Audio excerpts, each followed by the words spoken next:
hari umuntu azi yuko abaye iki bakamugira umuyobozi mukuru wirishira hamwe aca yumva ko abaye igihanganye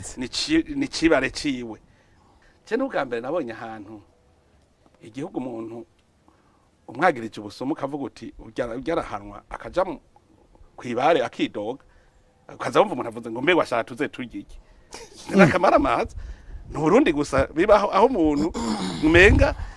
iyo ativye abagenzi biwe bumva aribo bababaye kumurusha nakamara amazi ivyo byose nivyerekana ko udakunda igihugu ni igihugu Burundi ni cyo gihugu dufata umwanya muremure wo kwigisha abantu gukunda igihugu mwese gukunda igihugu ntivyigwa ari igiturire uramubwira uti ntacyo ndaguha kandi urabikora Abarundi dukundane urabona umufaransa iyo afise ingorane hanze ntibavuga ngo numu communiste n'uwa droite n'uwa gauche bose birukira rimwe turiya mu France atahe natwe Abarundi tugomba gufata iyo ngendo tugakunda igihugu cacu dukunda igihugu cacu bwa kabiri dukunde ivy'igihugu cacu dukunze ivy'igihugu cacu tukamenya kwama turiko turabungabunga ivy'igihugu mu ngendo yose nukuri turagenda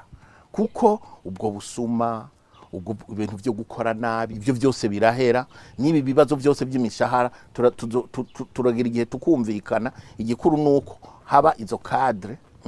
zituma inzego muhuriramo abantu bahuriramo bakaganira bagatorera inyisho ariko ikintu nyamukuru dukunda igihugu cacu kuko ndibaza yuko y'abantu bavuga ati Abarundi duhindura ingendo nivyo akadukamwe igihe twe duheje abasezerano yarusha tugiye hanze twebwe twabaye kuri w'igihugu hama tukaba ko tuzotaha mu Burundi tukagaruka harabatangara kuko hari ibihugu bimwe bimwe uwaye umukuru w'igihugu acahunga nibatubona rero ubuhoho turi mu kiganiro n'umukuru w'igihugu ari mu kibanza twicaranye bizotuma abene gihugu barema gusumvya